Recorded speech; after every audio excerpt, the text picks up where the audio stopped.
Good morning and thank you for joining us for Fox 5 News at 11. I'm Wayne Stafford. We'll begin with breaking news from more public schools. Right now, Westmore High School students have been evacuated. Fox 5's Victor Park is live at the scene right now. Victor, what's the latest? Wayne, I could tell you that this all started after the school received some sort of threat. Let's show you the scene right now, and you could see there within the last few minutes, Oklahoma Highway Patrol troopers arrived and they are blocking the entrance to Westmore High School. This is along Western Avenue, and you could see also there is a heavy police presence. Oklahoma City Police responding, surrounding this school right now. We have been watching a slew of authorities, including the Oklahoma City Fire Department you're seeing right there, arrive, and they're apparently we're across the street and there is a parking lot behind my photographer. That is where I could see some parents staging in this area. They are trying to get in, and it appears that Oklahoma City Police is allowing some parents to go into the school to pick up their students. I've been talking to some students at the school, and they've been telling me that they've been evacuated. They have been put on the field, and they've been there for at least the last 30 minutes. But some of them are being allowed to go home with their parents. So really, right now, it's a stale situation. There's a business right over here. You can see a lot of people on the right side of Eric. Can we pan to the right to show all those people just standing right over there? They are not part of the school, but they are employees from a nearby businesses just watching, wondering exactly what's happening. But again, what we know so far is really that this all started as a result of a threat. I do have a notification that was sent to parents. It says, "Dear Westmore families, this morning WHS administration received a threat against the school. Out of a high abundance of caution, we activated safety protocols and evacuated all students. All students are safe and the campus is closed at this time." It also says that MPS K9 units are sweeping the campus and will resume normal operations once they have gotten an all clear from Oklahoma City Police. We'll keep you posted here on Fox 25, reporting live here across South Westmore High. I'll send it back to you. All right, Victor, thank you. Well, just into our newsroom, the Moore Police Department busted an out-of-state driver for drugs. Officers say an Arkansas driver ran a stop sign, and when they pulled them over, they saw several baggies in the car with a white powdery substance inside. Police say that they searched the vehicle and found multiple bags of methamphetamines, marijuana, and multiple loaded syringes. The driver was taken into custody for drug possession and trafficking.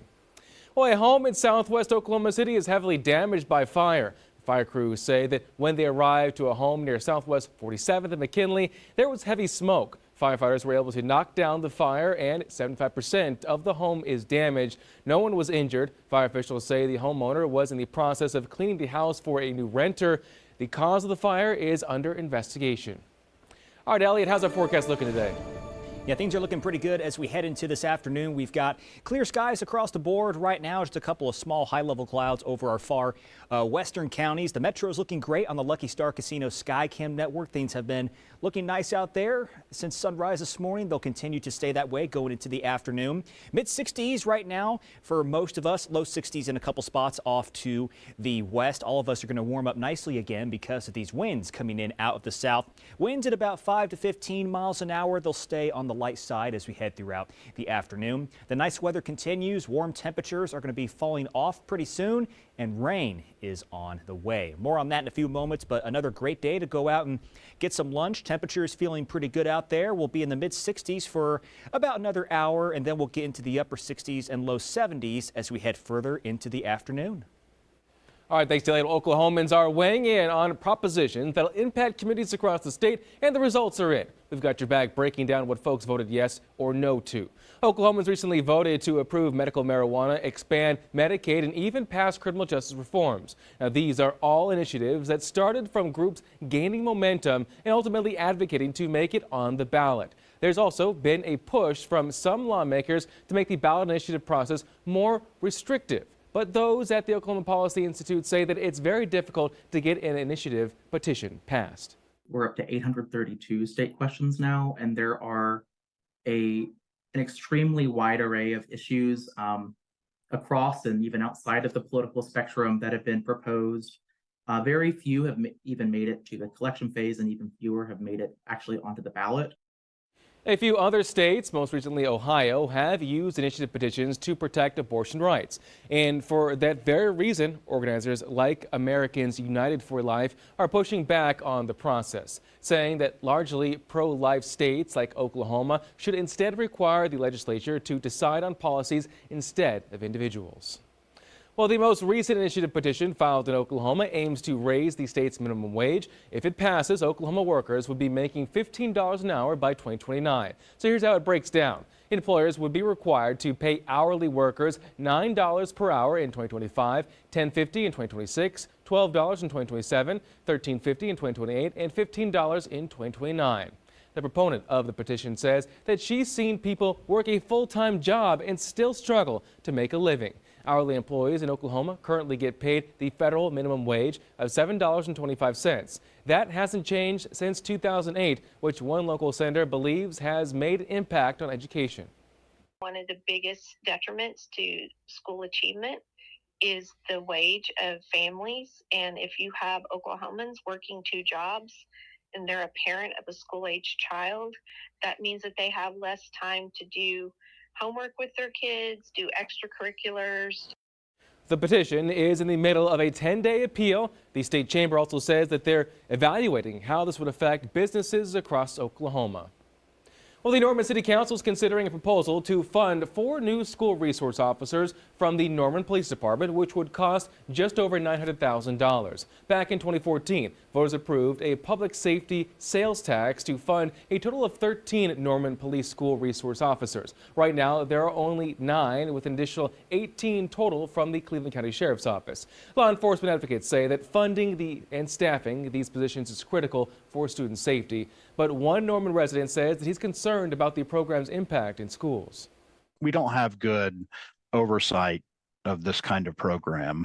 And given that there are sort of certain kinds of inherent worries about the program, I think we need to do a better job. So I think we at least need to put a hold on it.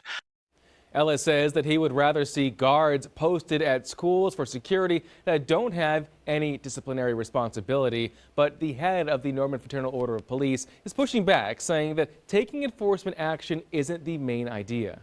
They do a lot of mentoring. They do a lot of interaction with the kids that is very positive. And so the idea that they're just arresting students left and right is really kind of a false narrative.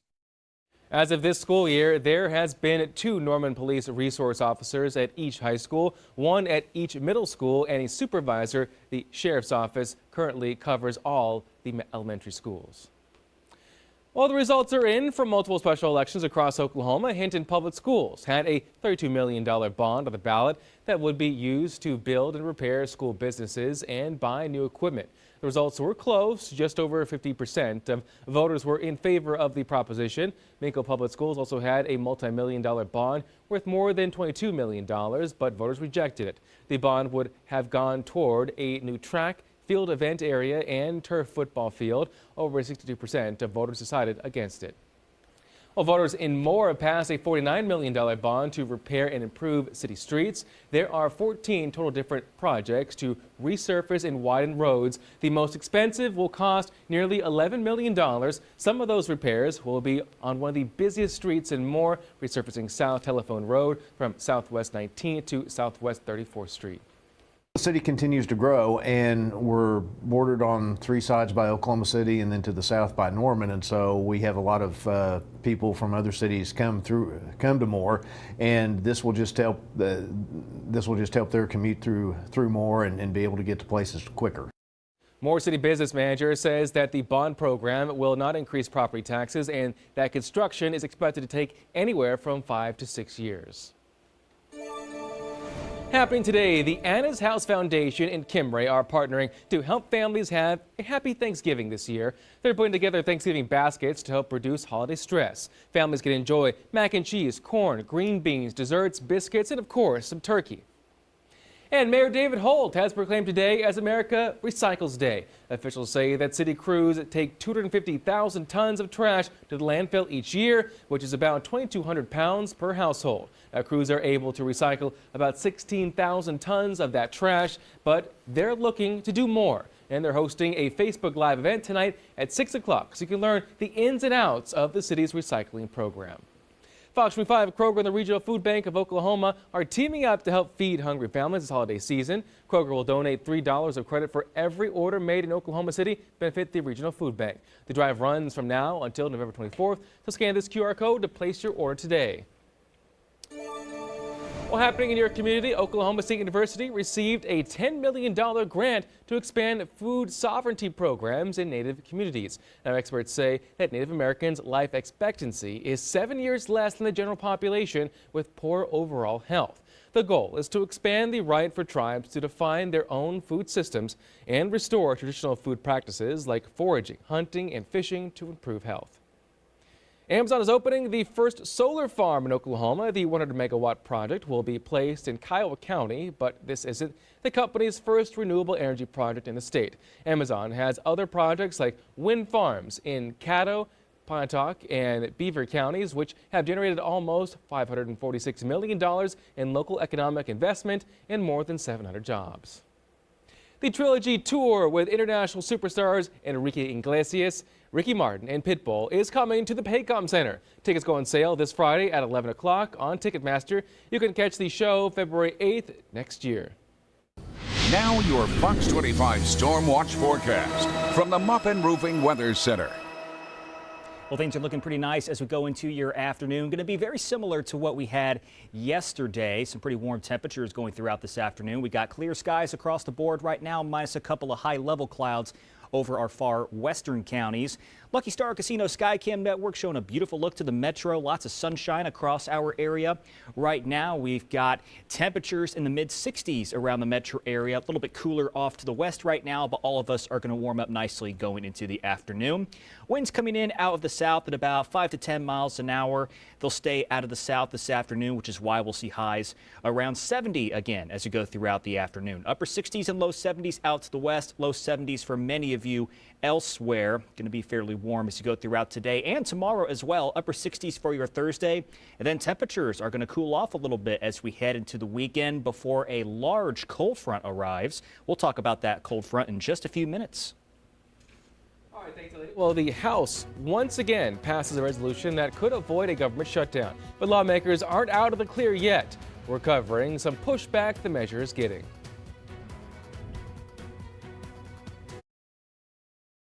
All right, now for our news across the nation, officials say at least 6 people are dead after a student bus was involved in a multi-vehicle crash on Interstate 70 in Etna, Ohio. Troopers say that 3 were 18 years or younger and other 3 were between the ages of 39 and 56. 15 students and the bus driver were hospitalized. The bus with students on board was rear-ended by a commercial tractor trailer yesterday morning. Tragedy is just, it's really kind of hard to describe. The crash reconstruction team is still figuring out what caused the accident. The Las Vegas Metropolitan Police Department announced 8 minors will be charged in the death of Jonathan Lewis. Lewis, a Rancho High School student, was reported to have been severely beaten before later dying from his injuries. It happened after an altercation near the school. On November 7th, our team was advised by family members that our victim had sustained was currently medically brain dead, at which point in time they had made a decision to donate his organs. Police are asking the public for help in submitting any additional footage and with identifying suspects.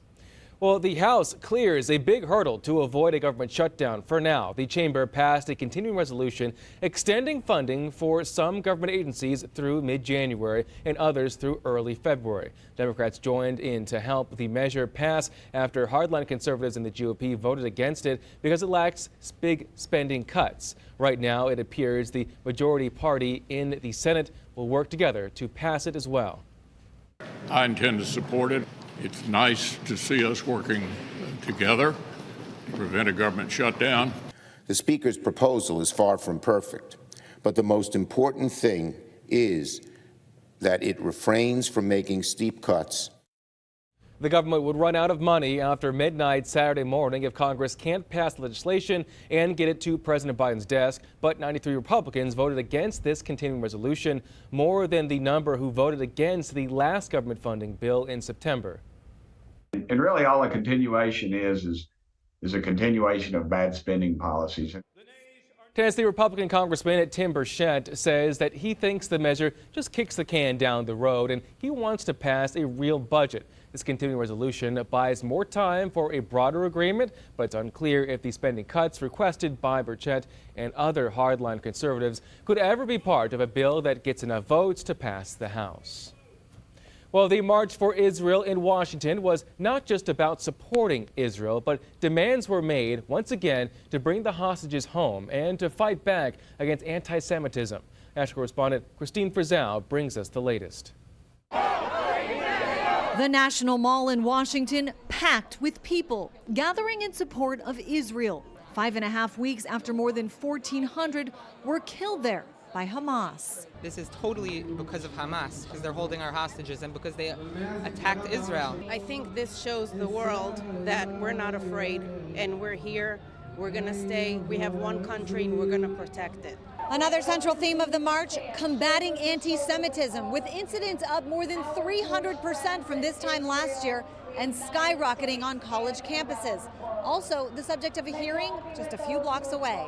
We have a crisis today on America's campuses. This is an emergency. Incidents include threats to kill Jewish students at Cornell, anti-Semitic messages projected on University of Pennsylvania buildings, and an overall campus culture Sahar Tartak says makes her fear for her safety at Yale. I sit in a crowded dining hall and I ask myself, how many people in this room want me dead? More than 1,600 Harvard alumni in a letter calling for meaningful reforms on campus to ensure that every student is safe, threatening to withhold funds to the university, adding, "We never thought we would have to argue for recognition of our own humanity."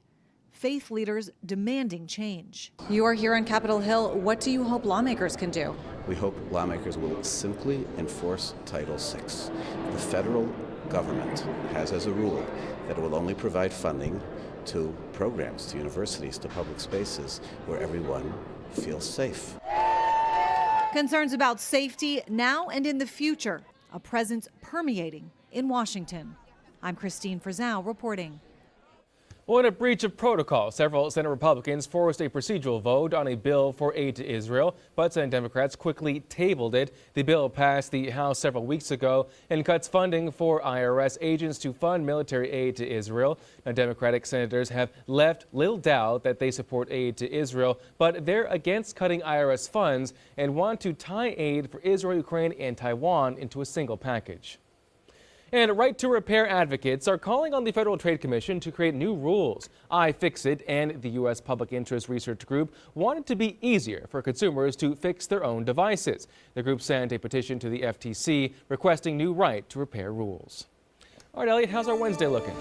Well, things are looking pretty good as we go into this afternoon. We have got clear skies for most areas right now. A couple of small clouds over our far western counties. The Lucky Star Casino Skycam network looks great around the metro area right now. Lots of sunshine out there. We've got temperatures in the mid-60s across the board right now. A couple spots still in the low 60s out to the west in the Hobart area. But otherwise, we're warming up nicely and will continue to do so. Winds are out of the west at about south at about 5 to 10 miles an hour, so we are all going to warm up pretty good as we head throughout this afternoon. Going to get to around 70 by 2 o'clock. We'll stay there as we head through late afternoon, down into the low 60s as we head into the evening.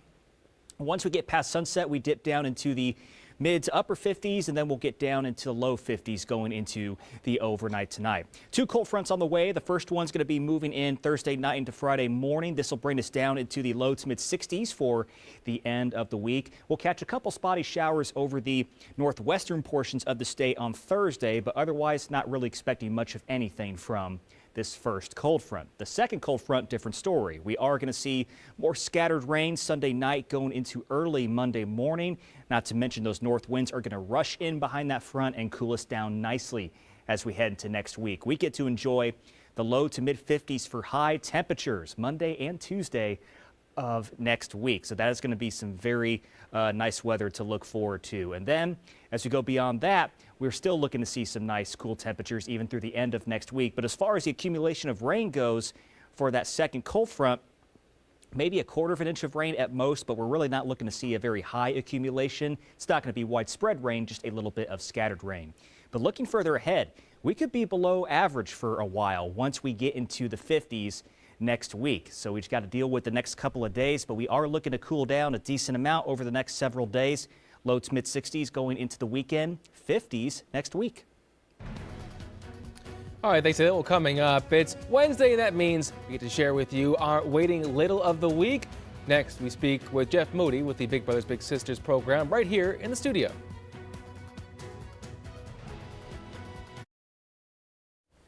Hey, good morning, folks. Joining us this morning is Will Ferrell. Oh my God! Look at what's so starstruck over here. Yeah. We got Jeff Moody over here with Big Brothers Big Sisters, channeling Will Ferrell, the elf character, which excellent Christmas movie, by the way. But I love the outfit. This is really the Christmas spirit, and gets excited for Big Brothers Big Sisters. Yep. So who are we talking about today? Elijah. He is a 10-year-old boy. He's into baseball. He's into a lot of sports and stuff like that. So he's got a great personality, really fun and goofy. He just wants to get along with everybody, and he does a very good job of that. He's super outgoing. Big for him would be somebody that's talkative, someone that likes sports and music. I mean, his hair is super cool. I'm very jealous of that, except I have a little curly hair right now. But he doesn't really have a male role model in his life, so really we're just trying to find somebody that can show him how to kind of grow up a little bit and, you know, talk with adults in a respectful way. Yeah, exactly. Just kind of normal stuff that, you know, we take for granted as, you know. That's awesome. And you guys are always looking for bigs, especially male bigs. Kind of tell me how the process is like. Yeah, so it's a pretty easy process. You go to our website, bigoklahoma.org, and all you do is fill out a quick inquiry form, and then we'll reach out and schedule an interview with you. And so the interview takes about an hour, maybe a little bit more, just kind of depending on your story. We get to know you really well. Our program staff, as you can see up there, they're amazing. They actually make all the matches, support the matches, call you every month, make sure that things are going well. If you need any help or assistance, we can help with that, provide other resources, everything like that. Our program staff are the heroes. Stephanie, Dylan, and Mackie and Norman are amazing. We got amazing staff all over the whole state. But yeah, they just make these really great matches, and so you have that common bond of common interests and hobbies and you know, past experiences and stuff like that. So it's really easy to get along with them because we try to match you with somebody that's a lot like you, and then you kind of show them, teach them, be the mentor that you wish you had, kind of thing. Okay, so let's talk about this outfit, because these shoes are, first of all, these shoes are amazing. Look at these things. Wow, look at that. That's legit, right? That came from Santa's workshop. That's definitely. right, yeah. Are you wearing this everywhere you go? Am I see you at Walmart, or is this only Probably. So you wear this for events, right? Yeah, so it's a fundraiser that we do for in December. Well, really, I guess we start now. So it starts, the site goes live on Friday this week, bbbsbuddy.org. You can click purchase ticket, and then I'll come visit you at your house or at your office. People like to pick me up, throw me over their shoulders, do all the fun things. We can eat candy together. We can eat syrup and spaghetti, just whatever you want to do. So it's a really great little social media moment. Right. Good for Christmas cards. I'm on a lot of people's Christmas cards, which is super fun. I get the full range too. I'll start with. I was thinking of like maybe a coworker who might be, you know, not really the most go-getter, and be like, surprise them. It's very fun. We are very own Jeff Moody. That's right, exactly. It's super fun. Just a random thing we do, but it's a great time. So spread the word about Big Brothers Big Sisters. And spread some joy. Why not? Awesome. Jeff, thank you so much. Thank you. Appreciate your time, sir. All right, we have more information that you can see if Elijah sounds a little for you and you're ready to take that next step. Sign up for Big Brothers Big Sisters online at bigoklahoma.org or call the number on your screen. We'll have all that information on our website, okcfox.com. Jeff, thanks again. All right, well, coming up, a third-grade teacher arrested again for public intoxication. We're covering her confrontation with officials at the courthouse.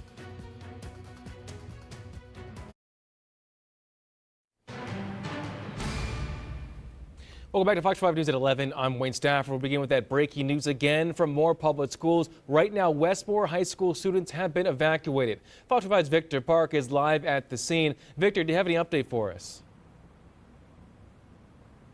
I do, Wayne. In fact, students are being released to their parents. Let's show you the scene right now, and you could see all these school buses coming in and out of the school. That is what has been happening within the last 30 minutes.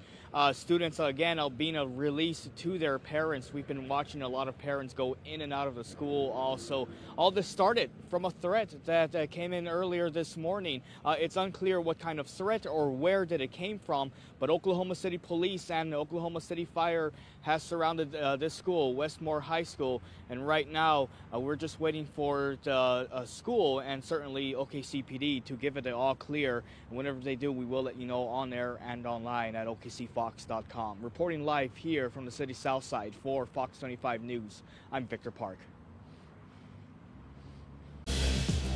This is the Fox 25 News at 11.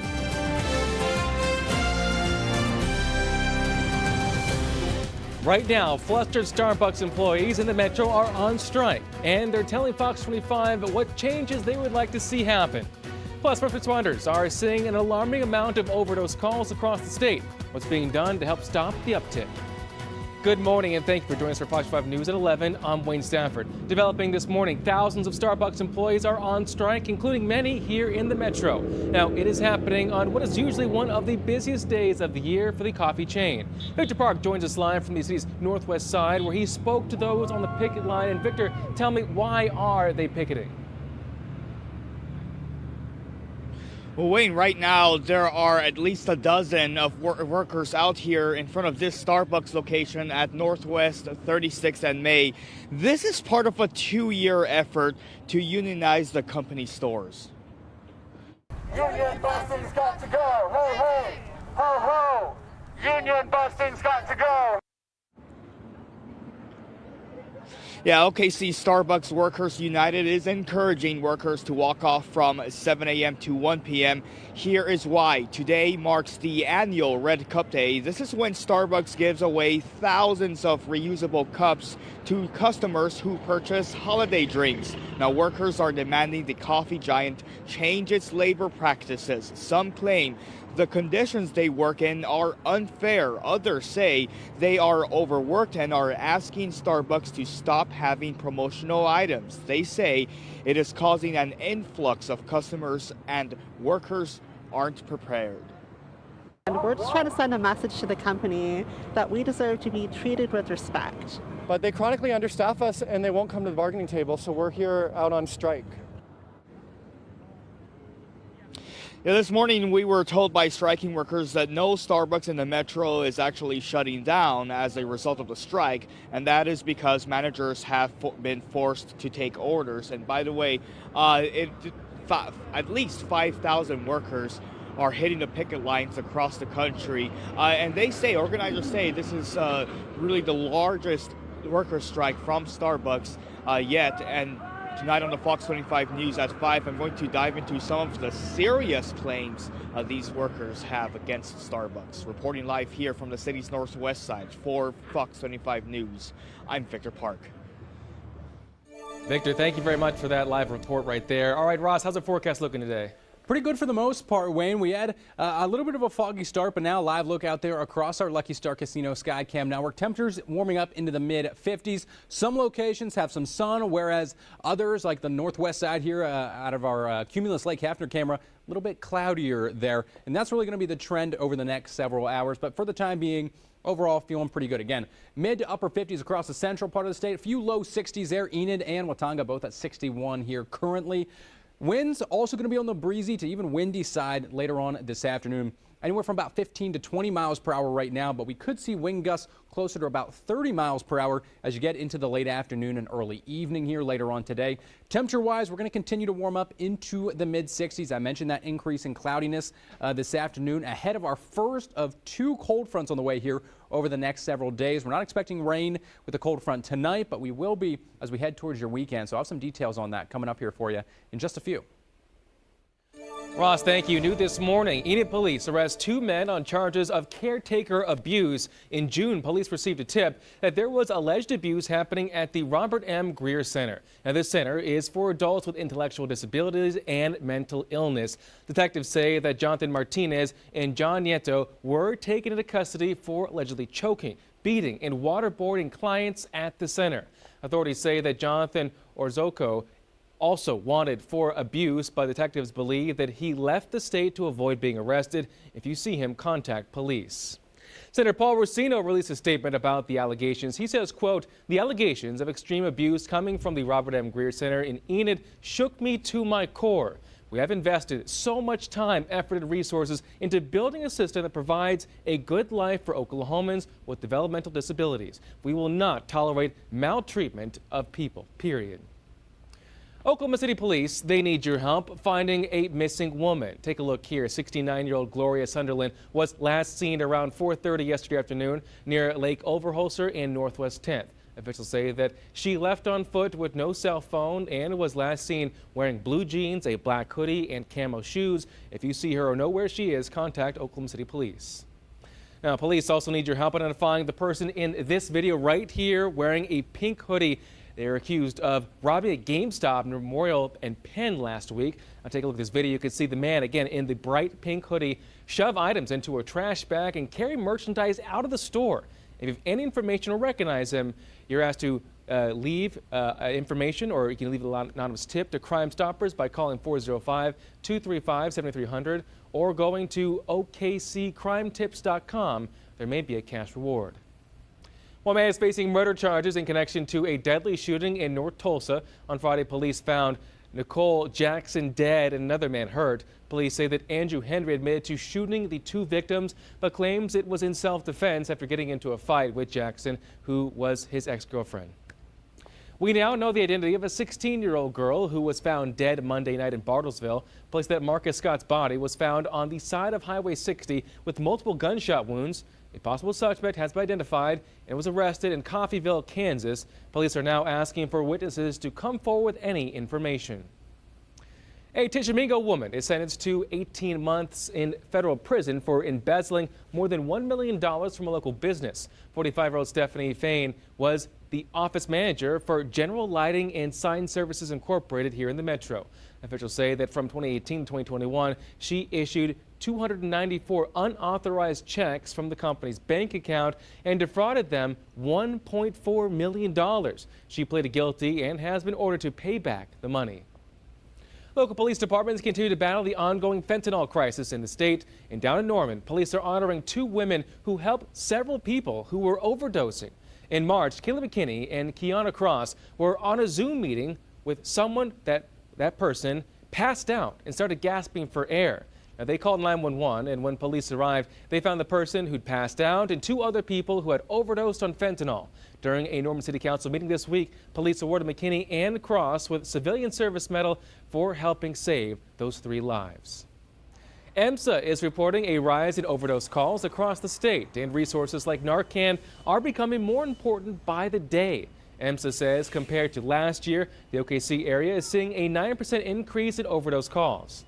That's obviously concerning because anytime you see anything approaching double digits in terms of increases, that signals a big problem for us. Palooka says Narcan usage has increased by nearly 18% compared to last year. To help make resources more available, the Oklahoma Department of Mental Health and Substance Abuse Services place vending machines around the state that are stocked with free Narcan and fentanyl test strips. Tulsa has about 6 vending machine locations. Oklahoma City has around 5, and soon the entire state will have 40 machines at its disposal, and it's already making a difference. We say people cannot recover if they're not given the opportunity to do so. And so reviving them with something like an opioid reversal medicine gives them the chance to be able to enter in those programs later. Even though the OKC area is seeing a rise in overdose calls, Campo says that she's thankful for those calls because it means that someone is trying to save a life. Animal rights activists are responding to a video message from Governor Kevin Stitt that played at a rally earlier this week. Activists say that he associated himself with the Gamecock community and signaled that he'd support their efforts in the upcoming legislative session. In the video, the governor says the Oklahoma Game Fowl Commission brings an exciting sport to the state, but other people call it animal abuse. I have worked on cockfighting issues for 30 years, and in my capacity as president of Animal Wellness Action and also the Center for Humane Economy, have been very active on the issue in Oklahoma as there's been an offensive to decriminalize cockfighting. It is now a felony to engage in cockfighting. This year, lawmakers tried to reduce its penalties, but the bill failed. Pascal hopes the current law stays that way. Happening today, the Oklahoma Aeronautics Commission is holding a naming ceremony and 60th anniversary celebration as they become the Oklahoma Department of Aerospace and Aeronautics.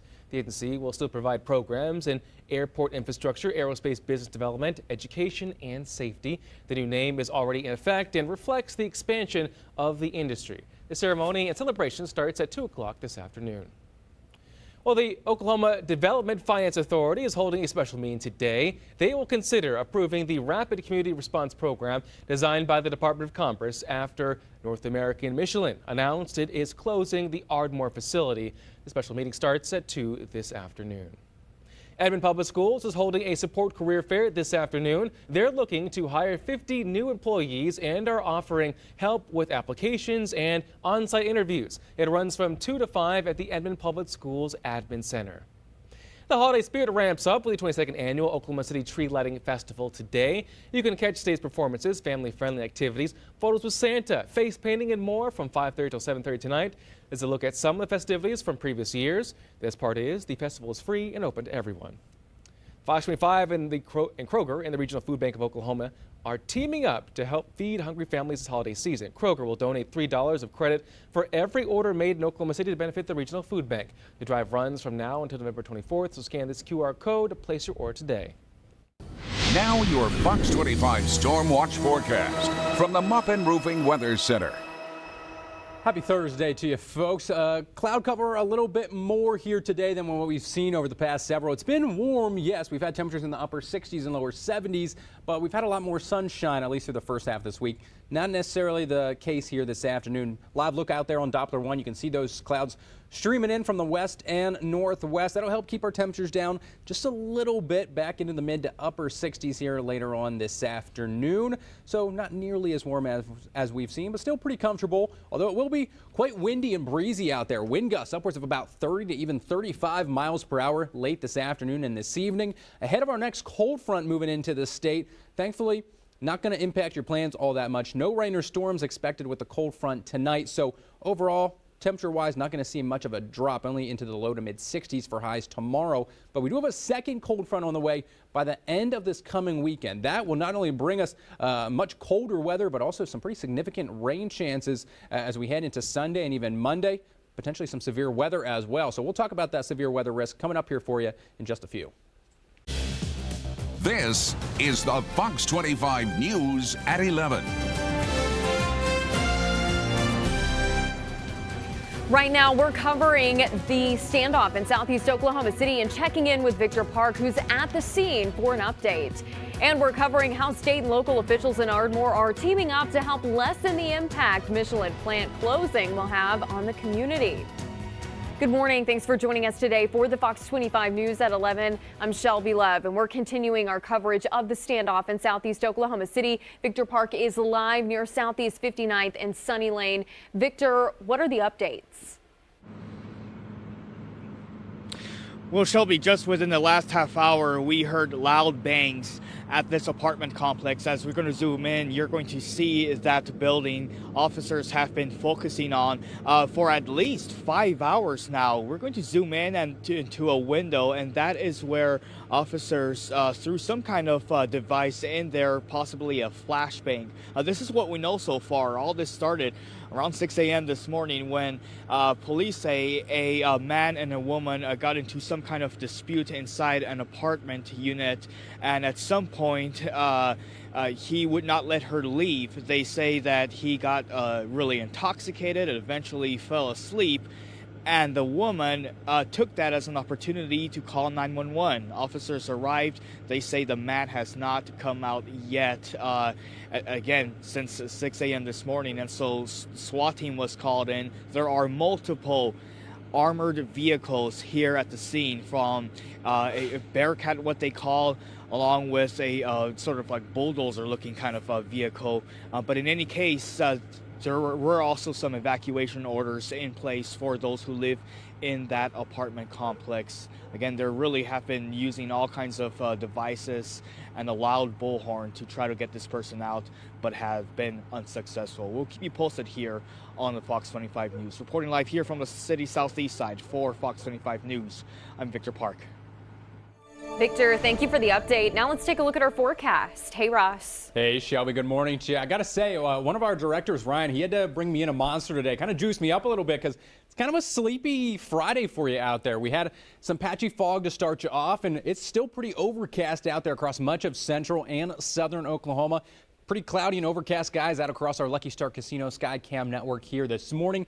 Temperatures continue to drop here throughout the remainder of this morning as our cold front continues to now push its way further to the southeast here. So 52 in Oklahoma City, and everyone behind the cold front is in the low 50s and upper 40s. Also some relatively breezy northerly winds as well, anywhere from about 15 to 20 miles per hour. Wind gusts could get closer to about 25 miles per hour throughout the remainder of today and into this afternoon. But as those clouds and the cold front continues to push further south, skies will begin to clear on out, but overall it's still going to be a pretty chilly day. Temperatures only going to be topping off in the upper 50s, potentially low 60s for some of our southern locations. But good news, we got much sunnier and warmer weather on the way for your Saturday tomorrow. I've got that forecast coming up here for you in just a few.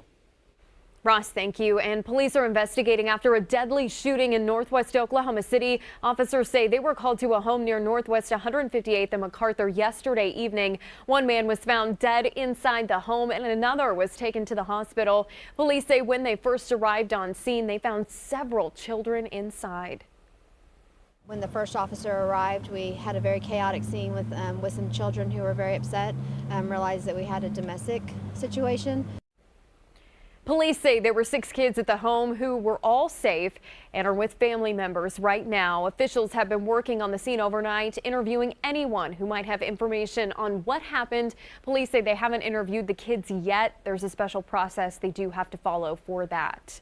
Now, that's not the only abuse allegation being made in the state. 2 former caretakers are now behind bars after police say they physically abused clients at a center for those with developmental and intellectual disabilities. The Enid Police Department arrested 21-year-old Jonathan Martinez and 24-year-old John Nito Tuesday evening for allegedly abusing clients at the Robert M. Greer Center. There's also a third person who's still on the run. The suspects would use either a towel or a bed sheet and choke the clients until they lost consciousness, and then would beat their abdomen and torso until they regained consciousness. There were forms of waterboarding conducted in the facility's showers, and they would bribe or entice other clients to assault specific clients. Rain says the charges filed in court this week stem from the abuse of one victim, but he believes there could be several more victims. It's unknown if Martinez and Nieto were still employees at the center when they were arrested. Police say they're still searching for the third person, Cologne or Orozco. Now, Oklahoma lawmakers say they are shocked and heartbroken to hear about those recent abuse allegations. It's something the Oklahoma Department of Human Services calls heinous and is an investigation. Oklahoma City Senator Paul Rosino is passionate about this investigation. He's one of the few lawmakers who broke ground on the renovation of the facility and is an advocate for those with severe disabilities. So many years ago, when the state had group homes, some of these kind of things would happen. But we thought we fixed that, and we put in preventative measures, and we've done some really great things. So this is an incident that's ugly, but we have done so much good for people with intellectual and developmental disabilities that's why this hurts my heart. DHS says they are working with law enforcement and are putting a pause on any new admissions to the facility to make sure all the residents are safe. For the full statement from the department on the investigation, go to our website, okcfox.com. Disability advocates are also reacting to the alleged abuse. Some parents and advocates in the metro are calling this situation a living nightmare. An anonymous mother says her son has nonverbal autism, making her more concerned about how he's being treated. It's an issue the Oklahoma Disability Law Center is keeping a close eye on right now. There could be liability for not just the people who did it, but the people who should have known that they were doing it. And there can be civil penalties, right, too. So people can come in and sue the facility. There could be some problems with their licensing agency that they might have to take some corrective action plan with their licensing agencies. According to Turner, a parent of a patient should check their child for any physical injuries, changes in behavior, unexplained medical visits, and monitor unexplained staff changes. Officials announced a plan to help the Ardmore community after learning Michelin is ending tire production there. The company's decision will impact about 1,400 employees. State and city officials plan to use employee tax dollars to fund economic growth efforts to hopefully soften the blow Ardmore is facing. The $5 million plan will help companies tied to Michelin's supply chain and find new business or help former employees start their own. Ardmore is the front door to Dallas, so we know Ardmore is going to grow. We think Ardmore is going to be one of the fastest growing communities over the next 10 years. Officials applauded the efforts of the Finance Authority and State Commerce Department to make this possible just 3 weeks after the news hit, calling it a record-breaking response. They are true partners in economic development, and nowhere is that more true, and how quickly they created this program to give us some additional tools in our toolbox to make the best of a bad situation. The next steps include collecting the money and planning out where it goes. While tire production is set to stop by the end of 2025, Michelin will continue rubber mixing operations in Ardmore for the foreseeable future.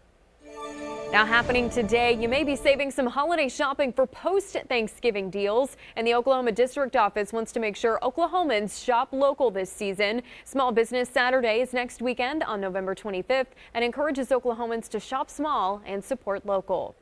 As you prepare for the holidays, the city of Yukon's getting ahead of the decluttering. Today's the last day they're offering all residential customers a one-time free curbside bulk pickup. It happens during your normal trash day. They're accepting furniture, mattresses, tree limbs, yard waste, and mirrors. You can see a list of items not accepted on the City of Yukon's Facebook page.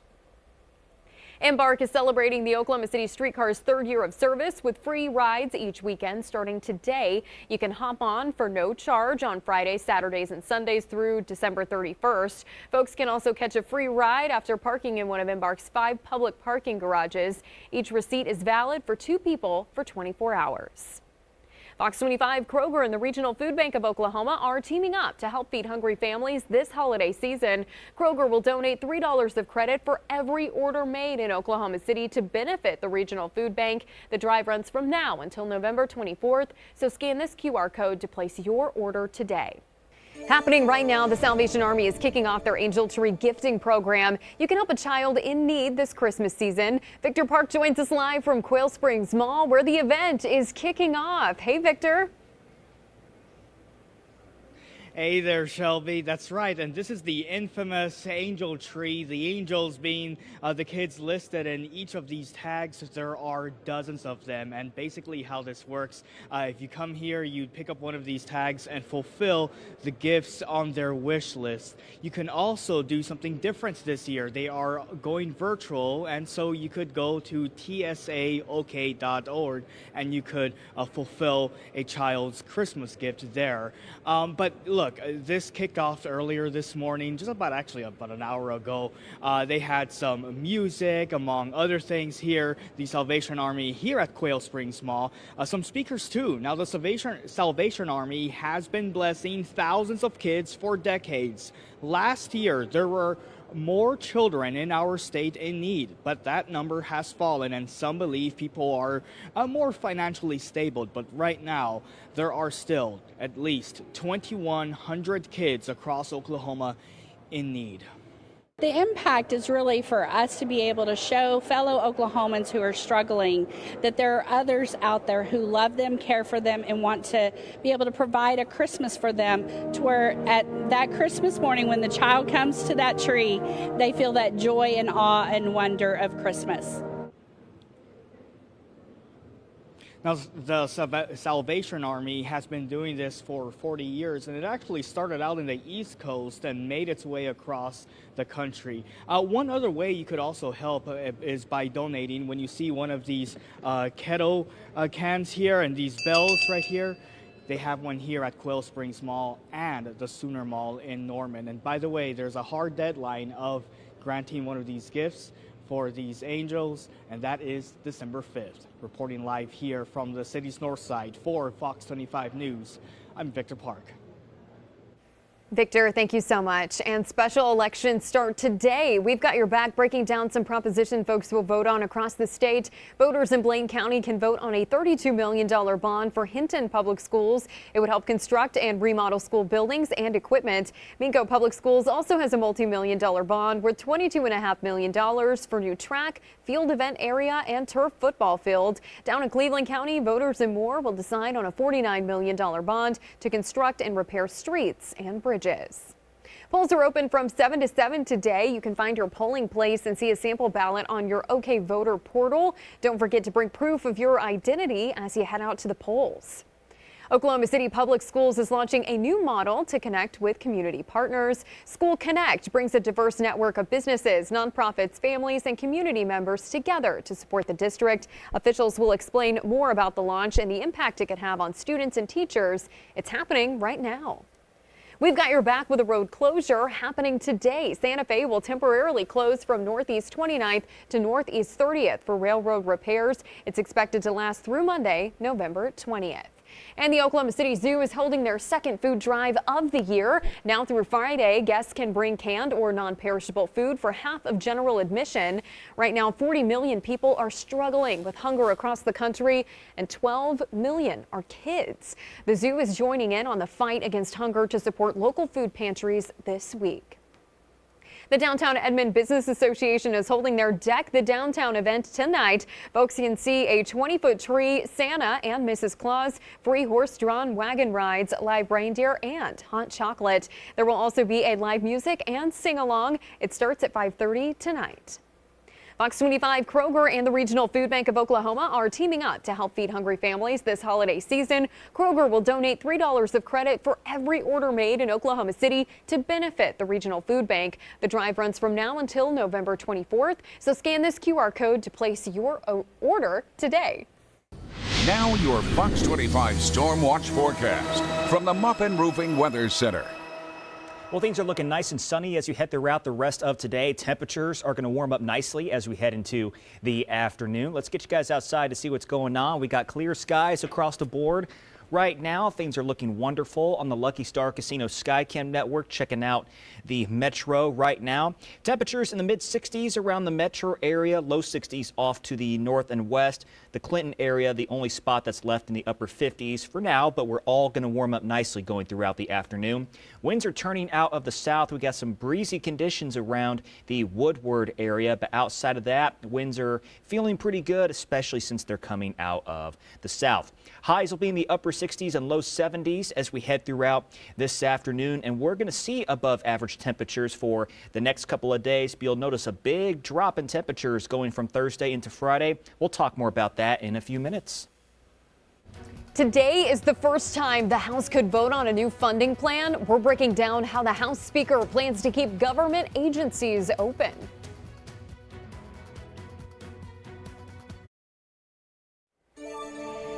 Now looking in your community, another year of the St. Jude Dream Home giveaway is upon us. The groundbreaking for the next home to be built was just an hour ago, and Fox 25's Wayne Stafford is live there now. Wayne, it's another exciting year for the Dream Home giveaway. Hey, Shelby. Yeah, that's right. Another exciting year. We're here at the Preserves in Cove Valley in Edmond, and we're here at the empty lot that will be the next Dream Home. And tell us more about it, we have Russ Laney, the director of the St. Jude Dream Home giveaway. Russ, another exciting year. We just got to be done with the groundbreaking. Yeah, we did. This is always an exciting day for us when we take an empty lot like this and turn it into one of these beautiful homes that Shaw Homes builds, and then we give it away to somebody. And in the process, we raise over $1 million. It's always an exciting day to get started. Now, Russ, I want to throw you off. Okay, so you've been doing this all over the country for years. Have you gotten good at shoveling? Are you skilled at that? Well, I'm an old builder, so I've shoveled a time or two. I know we have to go 18 inches down, so we try not to do that on giveaway day. Now, this is an amazing thing you guys do, all to raise money for St. Jude. Tell me about that. Well, so this program is 33 years old, and it started with one builder building one house and one TV partner helping give away a house where we sell $100 chances to win. And during the course of time, we've added more and more cities. We do about 45 of these nationwide, from coast to coast in the Great Lakes all the way down to the Gulf Coast. And this year, we will raise over $60 million to fight childhood cancer. Yeah, and this is a really great cause because it's really a big win-win. All the money donated goes to St. Jude, but also giving away a house that someone's going to love for the rest. What'd you say?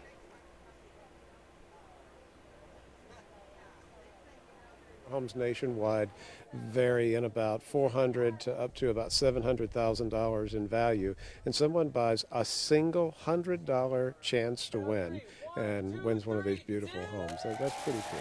Yeah, very cool. We got some video right now of that groundbreaking, and really so many partners were involved.